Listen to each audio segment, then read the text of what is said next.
my body had been in a lot of pain for a very long time, and I had been released from that, and there was just this joy and happiness, and I stepped out of my body and out of this dark, cold hospital room with beeping machines into bliss, and that's all I knew.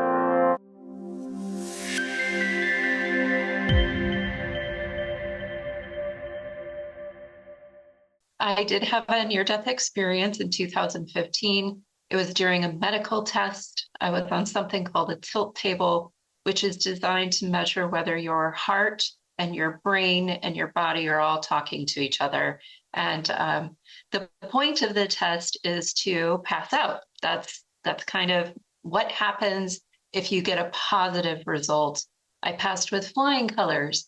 At 18 minutes, I went into seizures to revive myself, and I almost immediately thereafter died on the table. And I exited my body. I had an out-of-body experience.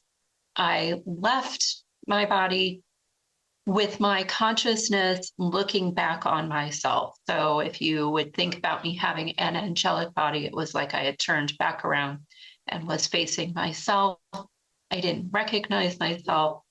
Frankly, didn't care. My body had been in a lot of pain for a very long time, and I had been released from that. And there was just this joy and happiness, and I stepped out of my body and out of this dark, cold hospital room with beeping machines into bliss, and that's all I knew. And I had a very typical, if you will, out-of-body experience in the room. As I started my near-death experience journey, the nurse who had been sitting in front of me stood up and passed through me. So I was facing myself. She stood up and passed through me like this to go and put the tilt table down. So the tilt table is up like this with the head back about 5 degrees. And they have an emergency button, as one can imagine, to hit it and make it drop so that your blood can go all throughout your body without your heart helping so much to revive you. So that's what she was doing. I was able to see my husband and the doctor in the room. I was able to read everyone's thoughts, and I was able to even go outside of the room, because as I was exiting my body, looking at myself, exploring the room from this out-of-body consciousness state, I was also realizing I'm in a hospital. I remember coming in here. I went to the car park. I went kind of down the street that we had come into the hospital on. I was able to see all of the people in the park across the way, and all at the same time, because there's no time on the other side. It's all happening all at once. I was moving backwards in the room to the upper left corner, where I was continuing to see what was going on, but also becoming aware that over my shoulder was this dark space. So if you are looking at the upper left corner of a room, it's like the corner was gone, and there was a black tunnel there, if you will, a soft black space. And as I'm going to the corner of the room, my consciousness is shifting and turning towards the black tunnel. And I enter the black tunnel, but I'm in this kind of 360 thought process, this 360-degree experience, where still in the room, still in the park, all at the same time. And then also entering the tunnel. As I entered the tunnel, so directionality is very interesting in this experience, that I'm, still kind of facing the room, turning, feeling, experiencing the room, starting to feel and experience the tunnel, seeing the tunnel, even though I didn't have eyes because I didn't have a body. And I'm experiencing it as what I call the black velvety void. It was very soft feeling in there. silent, comfortable, so comfortable. The love within me is increasing. I'm feeling it more and more. And the reason I call it the soft velvety void is that because as I'm turning in the tunnel, I'm realizing there's this softness to what might be walls. I don't know what it was. I might have had a moment where I really thought about it and remembered what it is, but I didn't bring that back with me. But if you think about velvet and how it has a soft sheen to it when the light shines on it, that's why I call it the black velvety void. So there was a little bit of light in there from way down at the end of the tunnel, but also it seemed to have its own life. And I think in that life, it was the light of consciousness that was lighting it up that little bit, perhaps. And as I'm in there and I'm seeing this, I'm still turning. It's all instantaneous. I just left my body. I was gone for 32 seconds. So that's how fast all of this happened. Mm-hmm. I'm turning and I'm seeing my life guide next to me. I'm remembering my life guide. I'm remembering that I call her Melanie. She's presenting as a beautiful woman to me. She's wearing like a creamy colored dress and carrying a book. She has long dark hair and beautiful brown eyes, kind of hazel brown chestnut. That's the word I'm looking for, like a chestnut color. And all at the same time, I'm realizing all this conversation that I've been having in my head is partially me, but it's also all her too. So even when I think to myself, she hears it, knows it, feels it, and responds back to me. It's a constant conversation we've been having. So that was such a beautiful realization in that moment that I truly, literally am never alone. And the great thing about that, because some people might at this moment be thinking, whoa, I'm never alone. I'm not comfortable with that. They're never judging you. It's all about love and support and companionship. So it's a good thing. And as we're continuing our conversation from Earth and going forward, and she's kind of consoling me, we're moving forward, and there is a sensation of movement. Even though I didn't have a physical body, I kind of could see and feel remnants of one, I guess, if you will. We're moving forward towards this light. And the light is growing larger and larger and larger.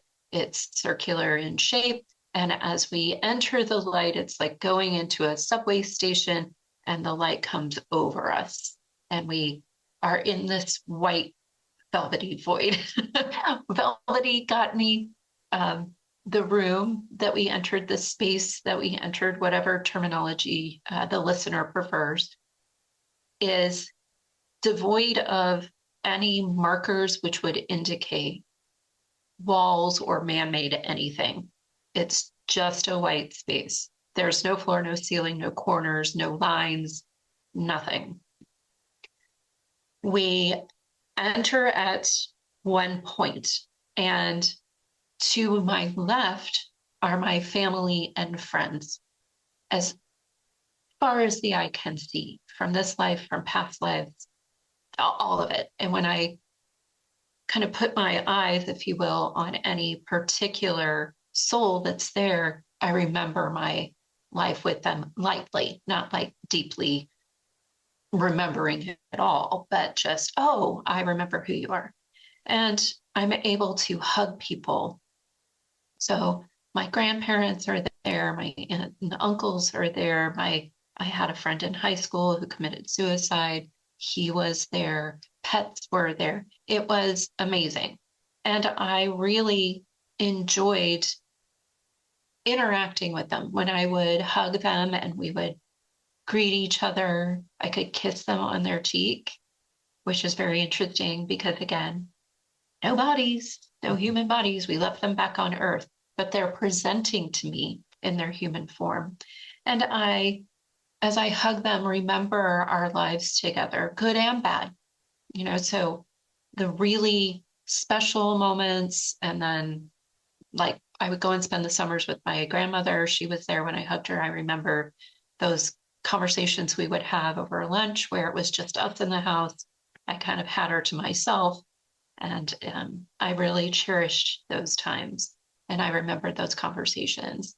And then from there, I really started to remember that this is home, right? I had had that sensation from the beginning, maybe even kind of recognized it, but was in that time frame that I really started to realize that's where I'm truly from. That's kind of home base, if you will.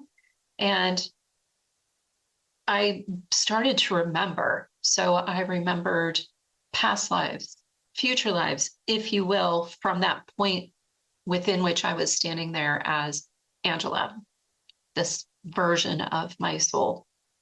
And it felt like a river passing through me, a river of knowledge and information just flowing. And interestingly enough, in one direction through my body. So from where I had come from, that doorway, through me and out kind of the other side, like a straight flow out the other side of the room. And as I was starting to remember who I was in these lives that I've lived, I would then go to those places. And I went out where the river flowed out of the room. And I went through space and I saw myself living two different lives on two different planets, which I intuitively knew at the time as part of my soul now, that I currently am in at least three places. So I'm living as Angela, and I'm living as another entity I'm about to tell you about, and yet a third one that I'm about to tell you about. So I came in, so I went through space like when you're watching Star Wars and, they're at warp speed, that's what it looked like. And I, again, felt it kind of in a physical body, but lighter than in the tunnel. And I came in over the shoulder of a being that I believe is female, pretty certain. And she's blue, kind of a pool blue. I didn't see any, I don't remember. I think that's the most accurate way, Donnie, to say it, is that I don't remember seeing anything around her. I have vague memories of something that may come back as I explore it more. But she was standing facing, so let's say she's facing that way, right? And I come in over her left shoulder, and she looks very human, except her skin is blue. And she's bald. She has very large eyes there are whites to the eyes. The eyes look the same as ours, but her eyes are the same color as her skin. Is that a factor of the light there? Is she truly blue? I've had people ask a lot of questions about my interpretation of it, and I can't answer that. This is just how I experienced her in that moment. She had a very thin neck, very small shoulders. So it looked like she had a smaller body in proportions than humans typically have. And the beautiful part, as I'm coming in over her shoulder, she's turning her head. I think pretty much everyone has had that moment where, let's just say you're standing in the kitchen and you just feel someone there with you. You acknowledge that there's something more in the room than just you. And you'll actually physically turn to look, to see what's there. It's like she had one of those moments, and she turned and looked me right in the eyes. And in that moment, I knew we're the same person. We're the same soul inhabiting these two different bodies. And it was so beautiful and so loving, but so quick. Once I had that moment, because I was trying to acknowledge, as I was in that white room, that I'm living these lives. And I think that was the gift. The gift was done. I immediately started exiting out of the room, moving backwards. I got back in this, I guess, stream of knowledge, stream of remembering, continued through space to what I believe is another dimension, actually. Although I've heard that these entities, non-human intelligence, actually exist within our dimension and universe. Same action. So I came in over this entity's shoulder, the left shoulder, facing the same way. This body looks like a mantis being or an ant, a very dark, rusty red exoskeleton, a thorax, insectoid type legs, big round black eye that seemed to extend out of the head because I saw light on it, you know, a reflective light. And the same thing, just a knowing of the turning of the head, the acknowledgement, the look in the eye. That's me inhabiting this incredible body. And the difference between the two is very interesting because my blue self felt very soft. And perhaps that's why I feel that version of me is a female. The small body, the softness to the feel.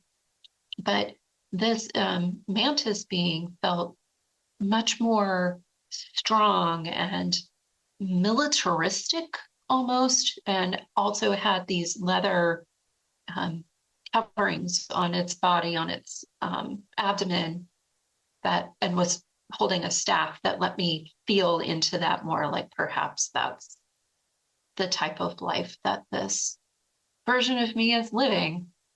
Mm-hmm. And same thing, you know, that loving feeling, that acknowledgement of, oh, this is awesome, moving backwards, getting back into the stream of light. But that particular thought was done, and I returned to the white room almost instantaneously. So beautiful.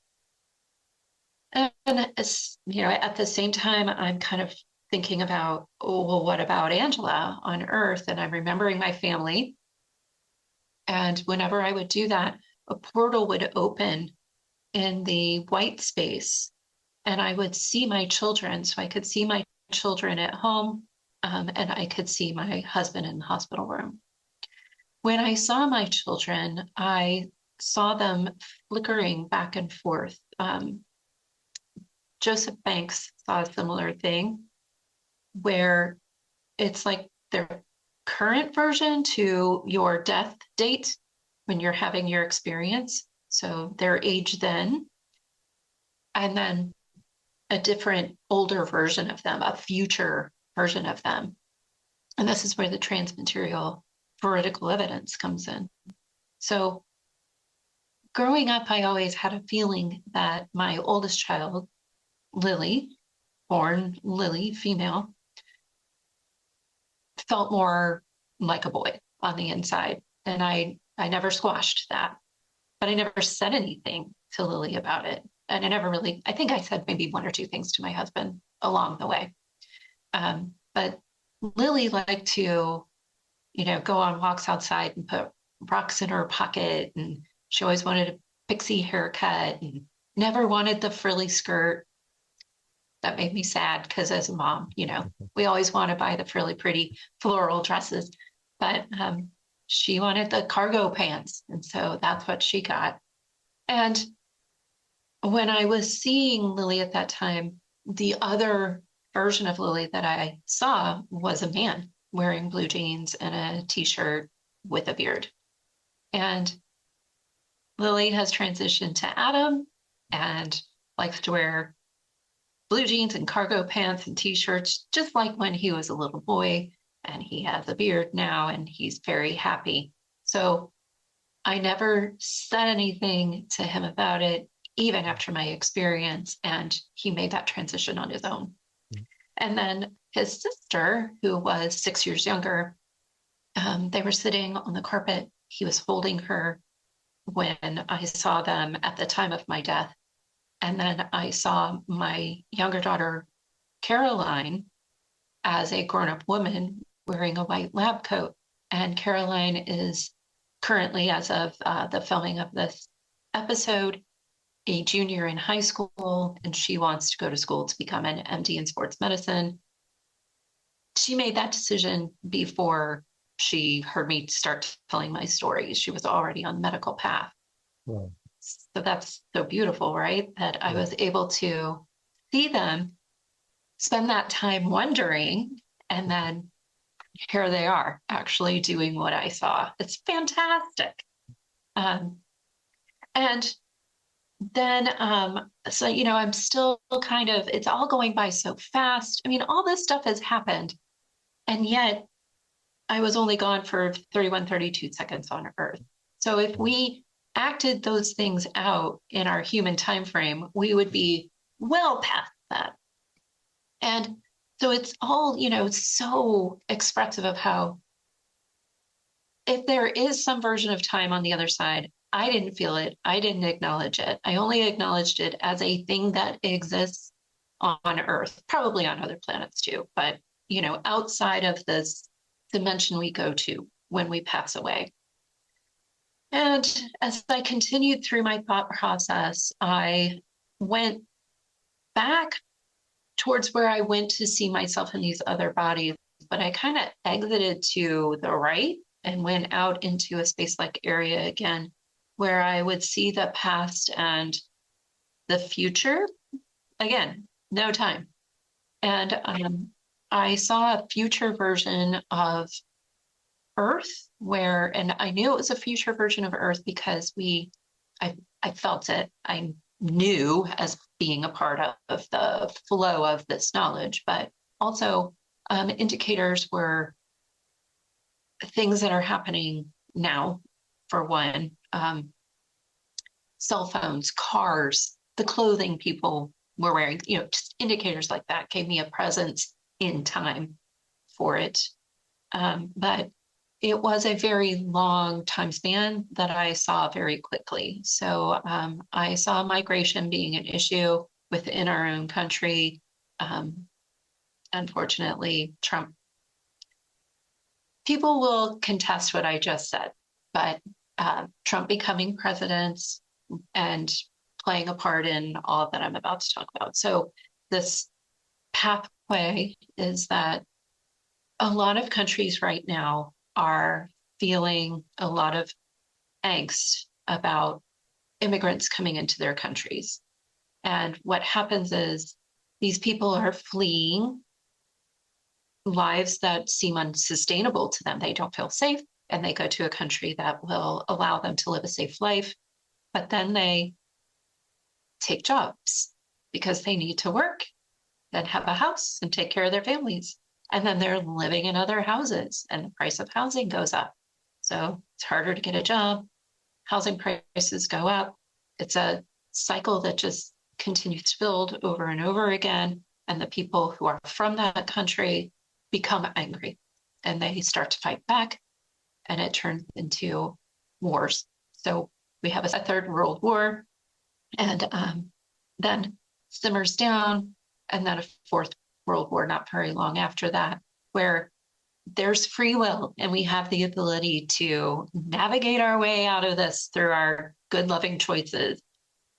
But that version that I saw from my death date was that we lose a lot of people. There are very few people left on Earth, and we move into these very,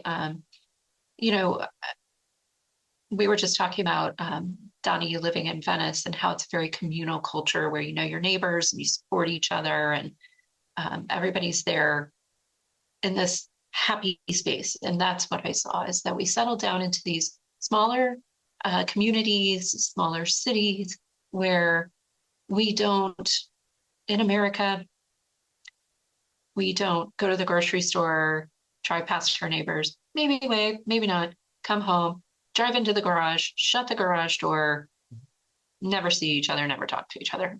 It's most Americans live their lives like that. So Okay. we don't live like that anymore. We actually love each other. And so I live in a neighborhood where we're doing the garage thing. A change in this neighborhood would be that we would put up solar panels for energy. We would use our green spaces to grow vegetables, which would be for everyone in the neighborhood. It's a much more happy, loving place.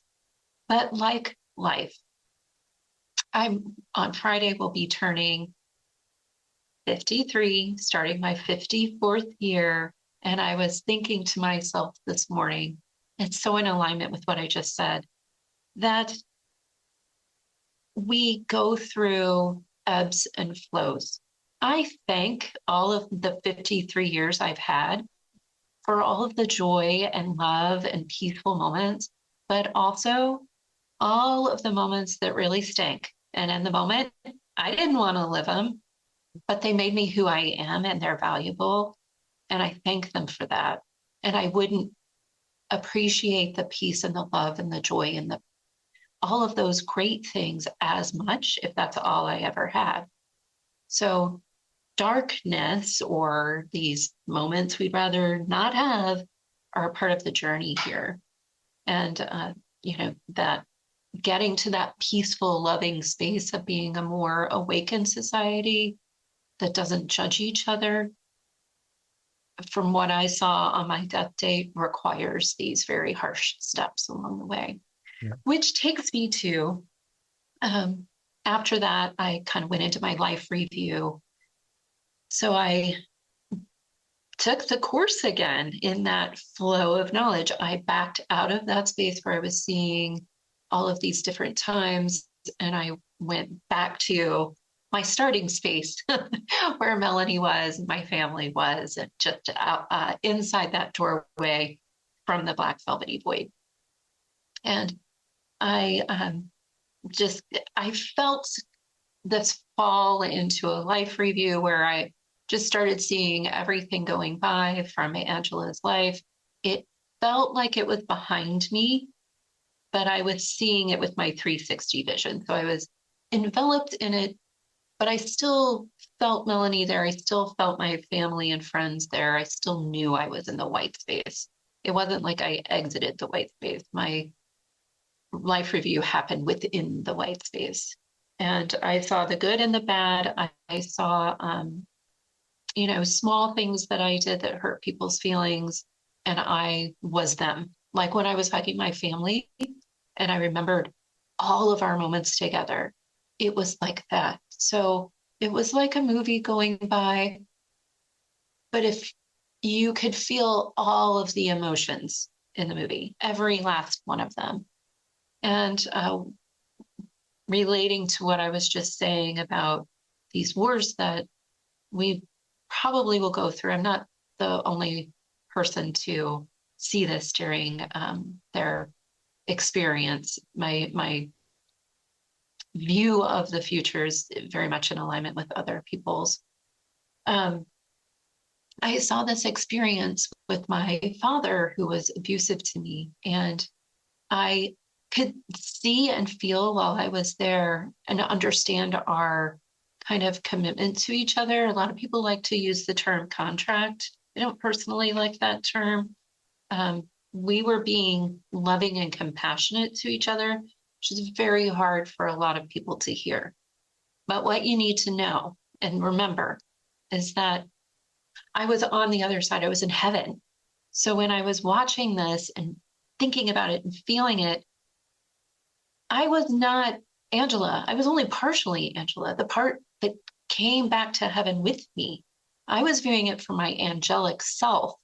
So, and remembering it from my angelic self. So I was in this just viewpoint that had no judgment and only wanted to love and grow and learn for my soul and for the unity, the one consciousness. So when I made this commitment with this soul that inhabits my father, we were serving each other in that way, in this very compassionate, loving way to grow our souls. And the soul that became my father wanted to experience what it's like to have to fight back against all this cultural push within his ego and his mind in this male body that the soul was inhabiting.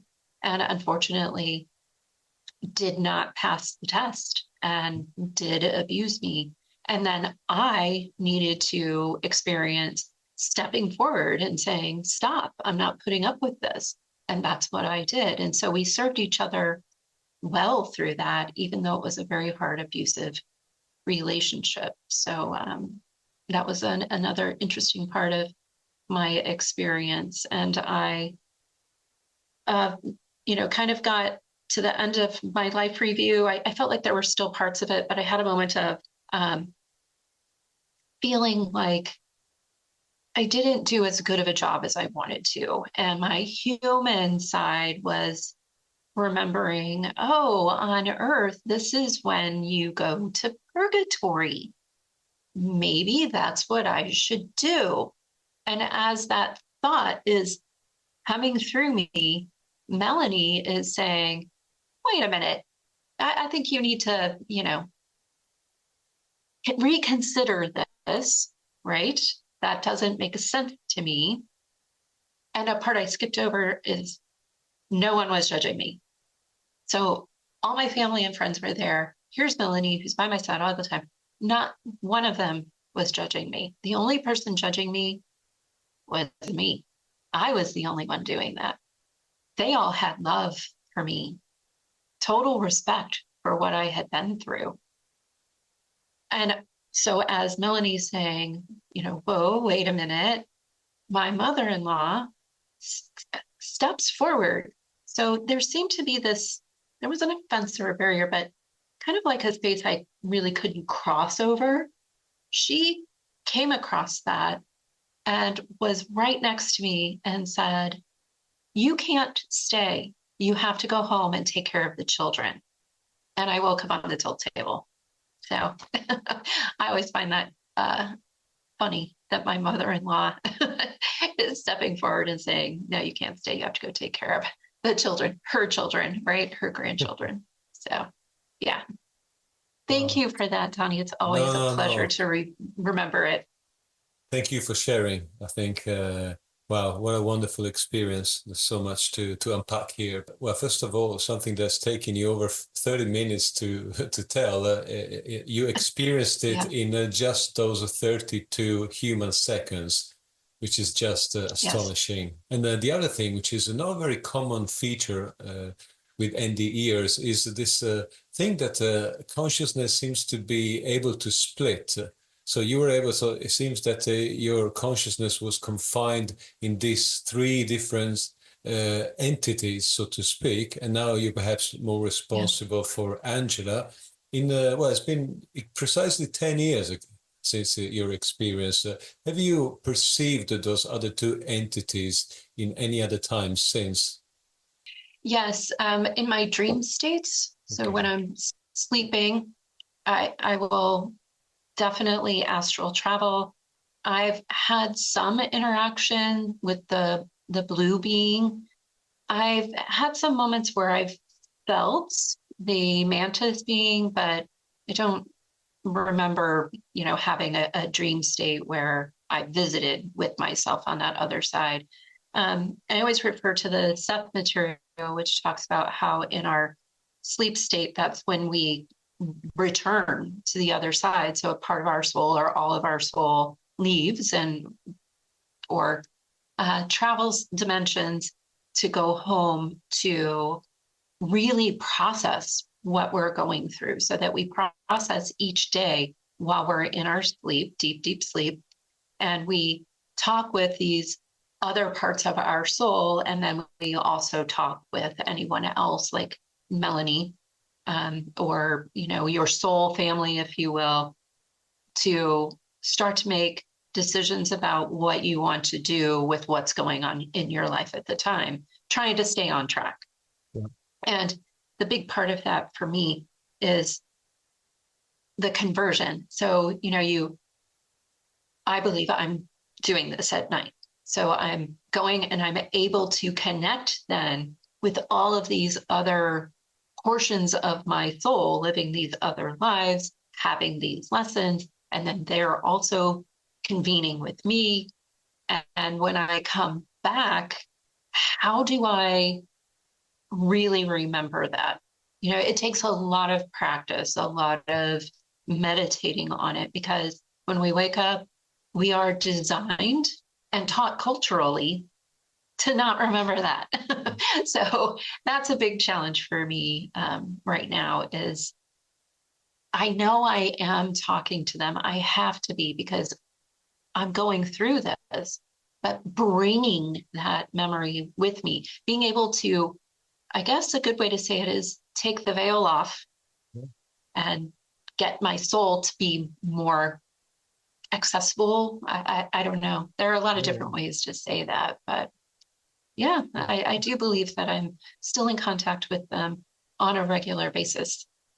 Okay, nice. So I wonder if this is a question that you may have asked yourself already, but so you had this astounding experience of being able to connect with the two other entities that felt like they belong to the same center of consciousness, for lack of better words. Yeah. But I wonder if you ever asked yourself whether this was just a taste of what it may be, but perhaps we actually are connected with every other consciousness in the world, but in that particular experience, we only connect with those two entities.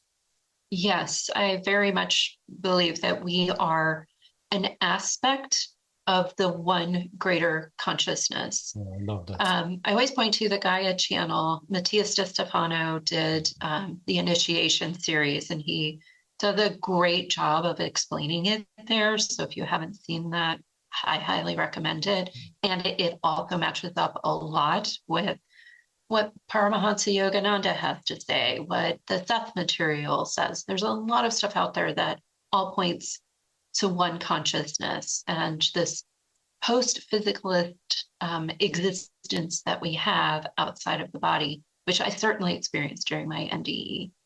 And that, yes, I like to use this Rubik's Cube analogy. So if you've ever used a Rubik's Cube, a lot of people know you can pull the pieces off to move them where you want to put it back the way it's supposed to be, if you can't get it to go there by turning it. And I think all of us as little kids that had Rubik's Cubes did that at one point or another. But if you think about that Rubik's Cube then, so not at the center of the Rubik's Cube, but all these outer pieces are aspects of my soul. And one of them is Angela. Another one is this blue entity. Another one is the mantis entity. And there are so many more. And we connect at the center of that Rubik's Cube. But that Rubik's Cube is actually one cube in a larger Rubik's Cube. And then that cube is so I'm inside that cube, and then that cube is inside another cube, and so on and so forth until you have this giant, buildup of all of these aspects of this one supersized entity, which is consciousness, God, source, Allah, whatever name that your culture has taught you to call it while you're here on earth. That's what it is. And that entity is love. So that's why love feels so good. That's why we want love so much, because that's what our soul is. Our soul is love, and that's home. So that's why it's so important to be loving to others, because you're respecting their true, in the center of everything, self, which is their soul. They're that one aspect of consciousness, and they've come here to live that out to the best of their abilities, despite what our culture is teaching us, despite all the hardships that they wanted to give themselves to fight through. And when we can set that example, it helps them stay the course. Oh, I love the analogy of this massive Rubik cube. I think it describes it really well. And you touched also a very interesting point earlier that when you're in that state of, let's say, expanded consciousness, you get that feeling of being at home back. Why do you feel we have this function by which we have to forget where we come from and where we're heading to? Yeah, I especially with this experience with my father, if in that experience, we're coming here to create these harsh, unloving situations, but we remember everything from the other side. We remember who we are. We remember that we're this aspect of this great consciousness. I don't think we could do the things that we do to each other. Unfortunately, I think it's an aspect of that we have to be veiled to live out this, complete opposite of who we truly are. Why? I could come up with answers for that. I don't remember the why. I think it's very important that I don't remember the why. I'm sure I did when I was on the other side. I feel it right now when I'm talking to you. I feel this tingly feeling in my chest that tells me, you know why, but I'm not remembering it. I think that's mentally, for my mental health, a very good thing, because I think it could be very hard to, live here with that knowledge, unless I maybe moved into a monastery or an ashram or something where I didn't have to go to the grocery store or sit on the highway during rush hour. So yeah, there's a reason for it. I don't remember. And yes, I think that the veil is necessary to get done what we need to get done. There is a common phrase in the NDE community that Earth School is the hardest school. And we all feel it while we're here. And so maybe, and Matthias de Stefano kind of talks about this, Earth has the most opaque helmet, if you will. So if you think about wearing a helmet and having a visor over it, ours is the most opaque, because when he was on a different planet, having memories of living on this different planet, they were much more enlightened and awakened and naturally understanding and remembering this one consciousness. So that then indicates that depending on your incarnation, what body you're wearing at the time, you have different levels of this veil that you wear. Yeah. So I think you're referring to what the Hindus call the veil of illusion, Maya. And I wonder now that you have, we were given this opportunity, obviously at a high cost, to uncover the veil. Are you able to feel at home right where you are in this human planet? Yes, I am. I have a very accepting and loving community. When I had my experience, I had bumped into NDE stories. I saw Nancy Ryan on the Today Show, I think, and I thought it was really interesting. I saw Bill and Judy Guggenheim's book on the shelf. I saw Kim Clark-Sharp's book on a shelf in a used bookstore. I remember it. I can see the cover in my mind right now. And so I had touch points, and I think that was probably part of my journey. Yeah. And then I had a childhood NDE, but my parents weren't religious. The only time I went to church was with my grandmother when I was little. This was not part of conversation. I had no words for it whatsoever. When I had my childhood NDE, it was like, oh, wow, that was an interesting thing that just happened. And like a little kid on a playground, I ran right through it and kept on trucking with life. Did not stop to consider it because I was 8 years old. But when I had my adult NDE, it was very impactful. I was in a hospital under the care of a doctor. My husband watched the machines. He watched me die. It was traumatic, to say the least.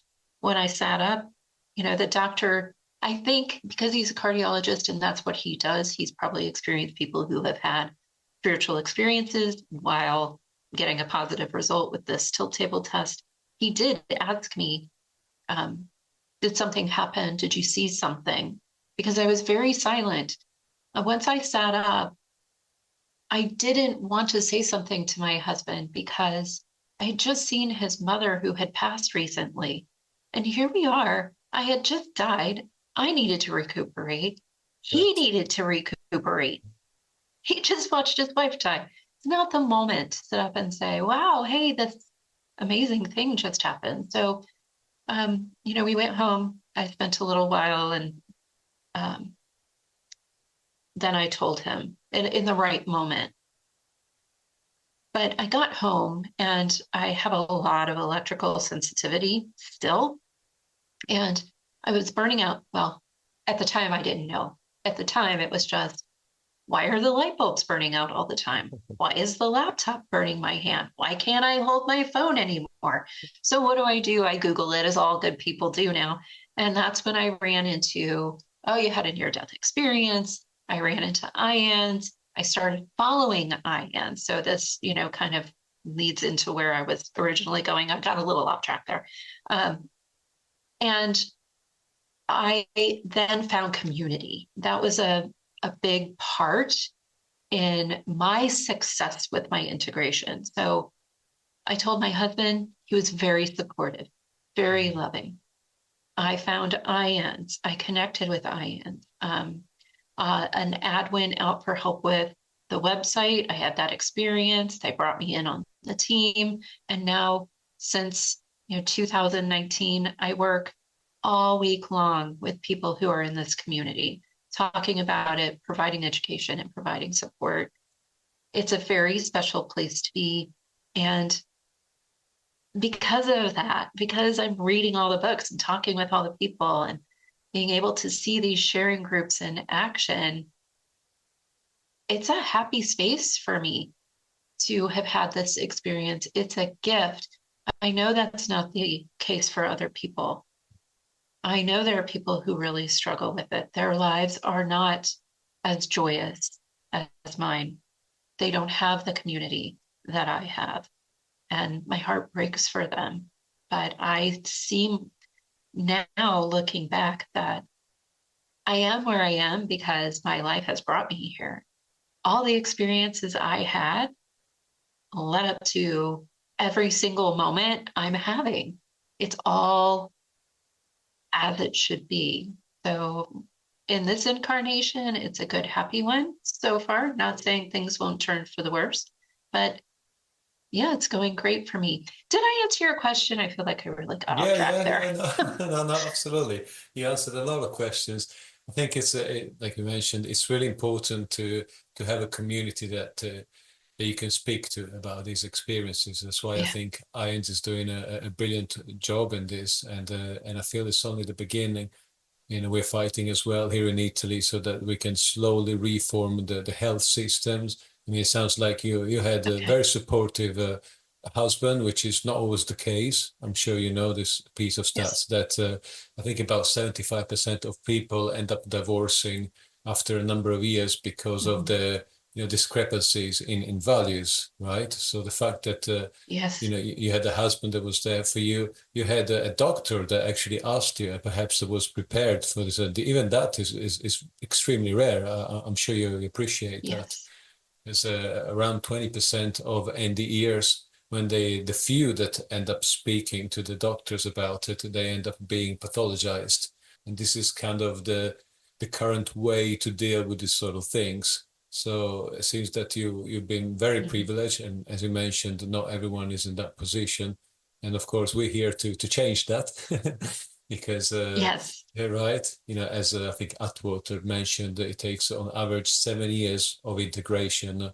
So people assume that you come out of this experience immediately transformed, but actually, it's usually a very gradual process of integration, which can bring about a lot of depression, isolation, years of therapies. And that's why I feel IANDS is very well positioned to try and solve some of these problems. So, I fully approve the work that you're doing. And there's still a lot of work needs to be done, but the direction is certainly the right one.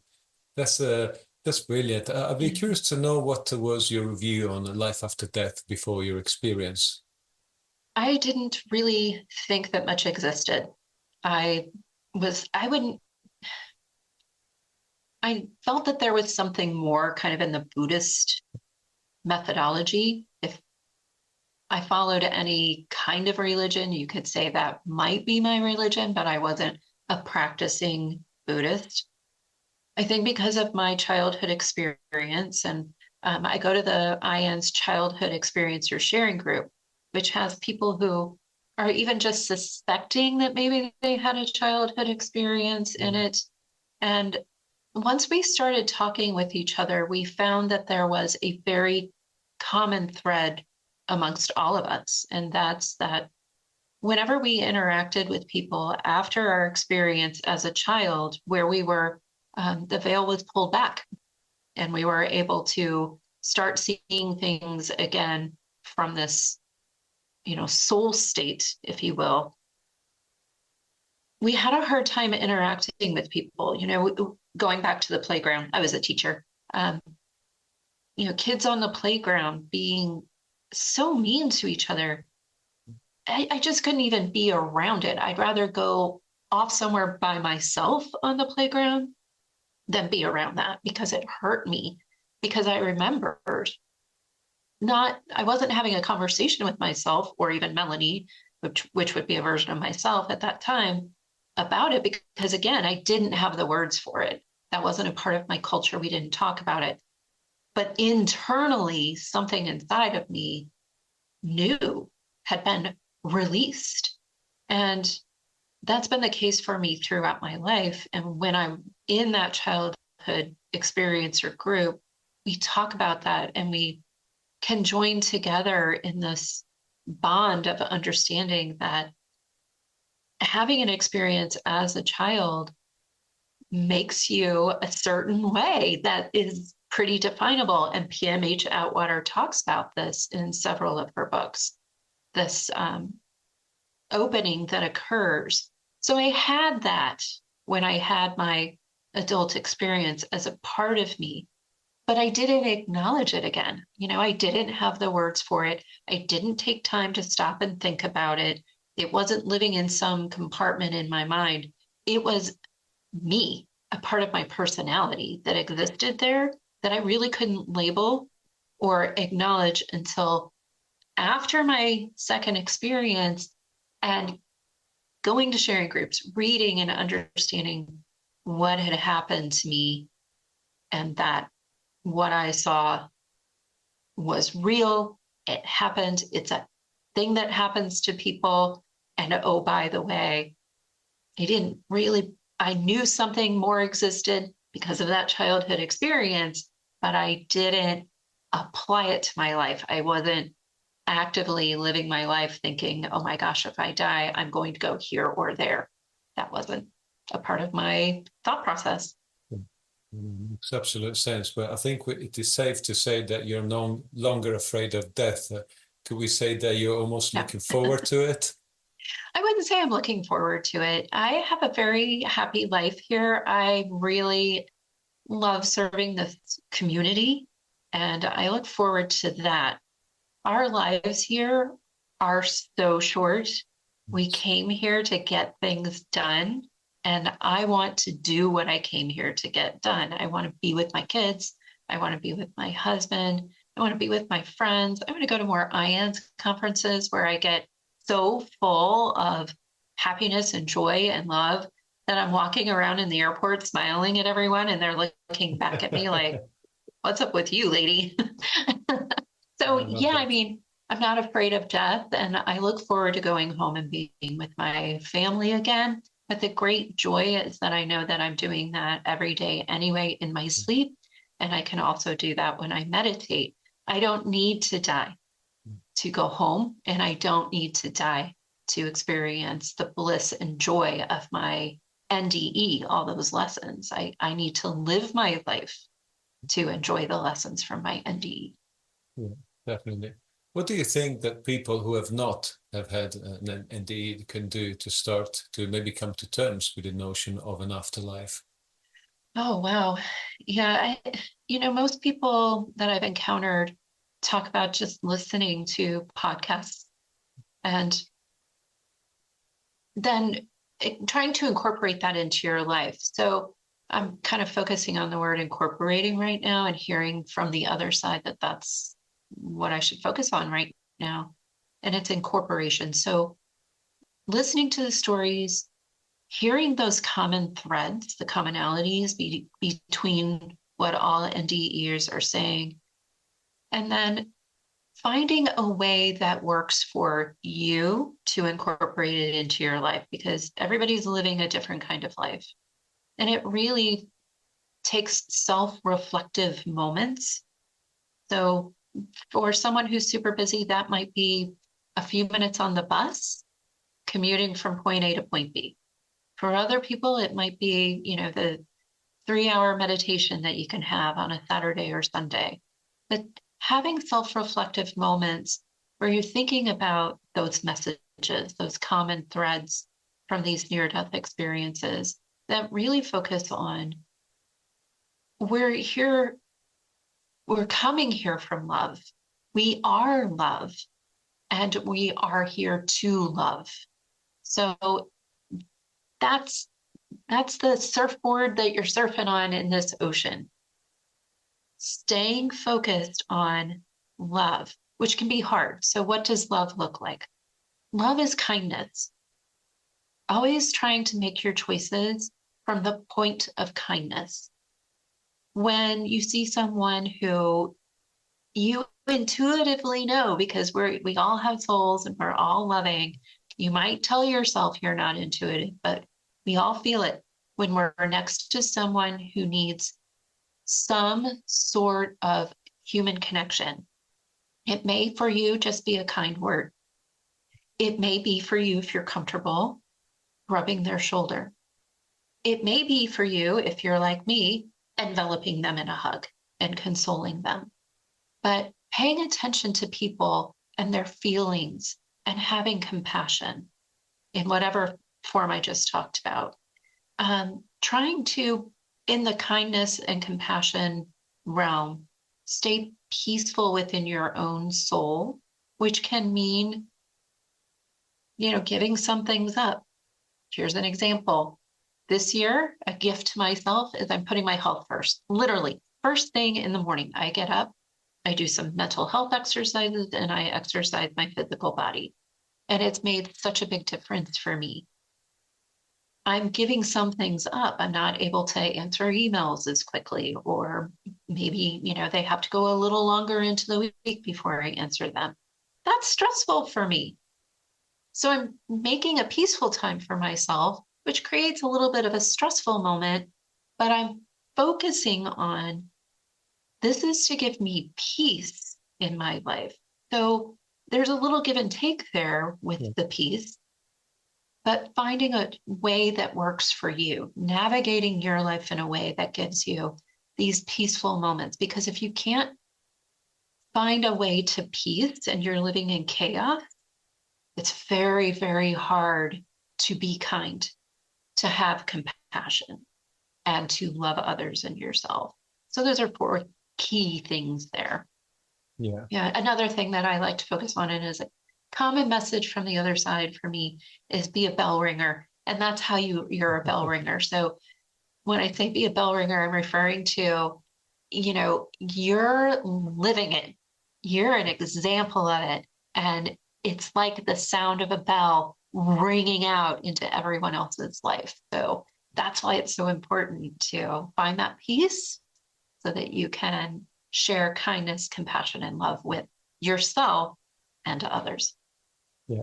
And at the end of the day, we're all mirrors of each other. And I love your advice, because it implies that it's also in the little gestures. You don't need to do anything grandiose, but it's those little things which eventually add up. But that's brilliant. What would you say is the biggest lesson that you've learned from your NDE? To love myself. I was very hard. I still am very hard on myself. I was harder on myself then. I grew up in the generation of I don't remember the jingle, but it was, I can bring home the bacon and fry it up in a pan.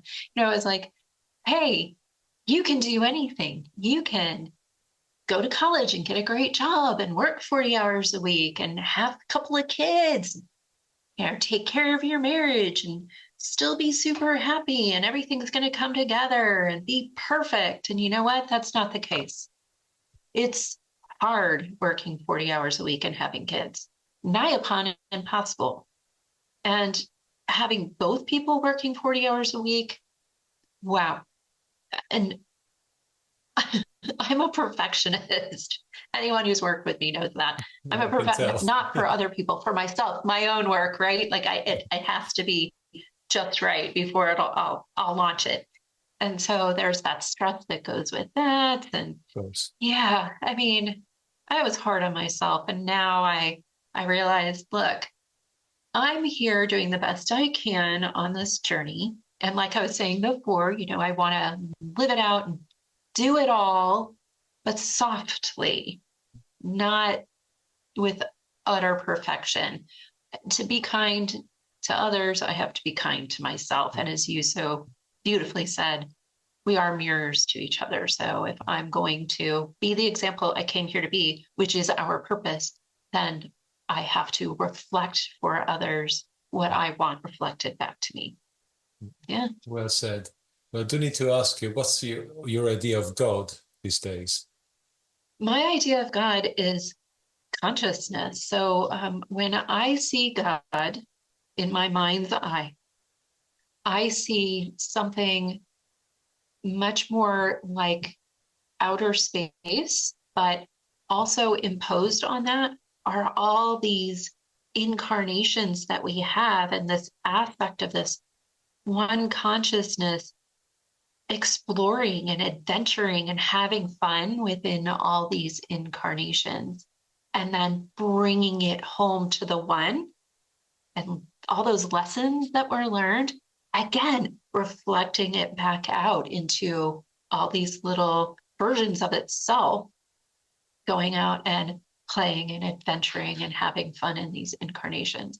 That's how I see God. What do I feel as God? I feel God is love.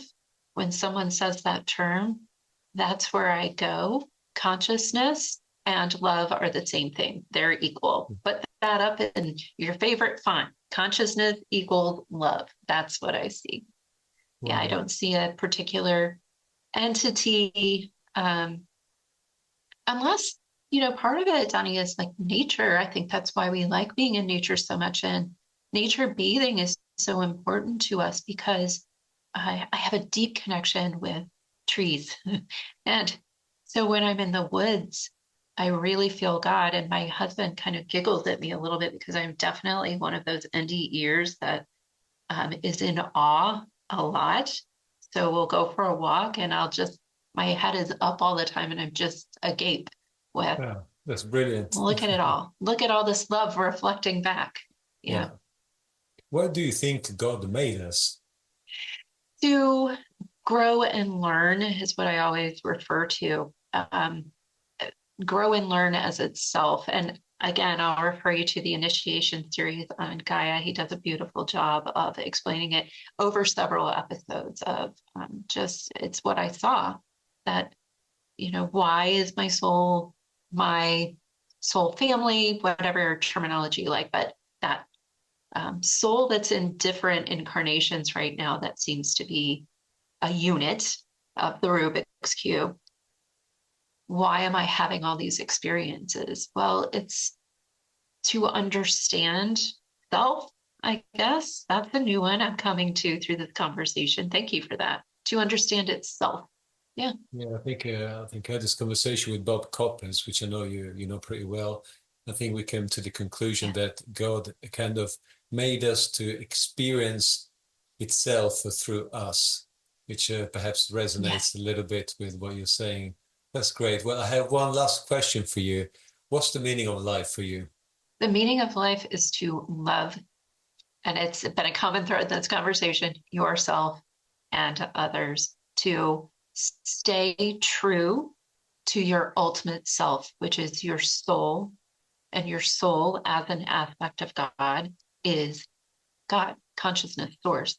So you are living the love. Remember, I said consciousness equals love. You're living God consciousness by being love. That's our purpose here, to love each other. You might think it's to be a doctor, or, to go out and work in the food bank and help people who are hungry. Both of those are aspects of love. And so, yes, that purpose is true. There's truth to that, because you're helping people stay healthy, and you're also, in the other aspect, feeding people. But really, it's going back to that thing of those small gestures. Going to school for 15 years to be a doctor, not a small gesture, very loving action.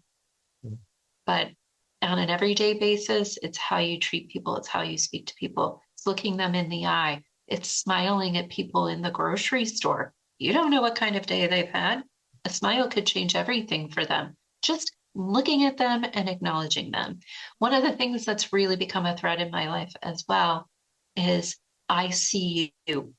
And that's what I'm expressing right now, letting people know you see them and you love them as they are, not as they expect themselves to be or you expect them to be, but as they are.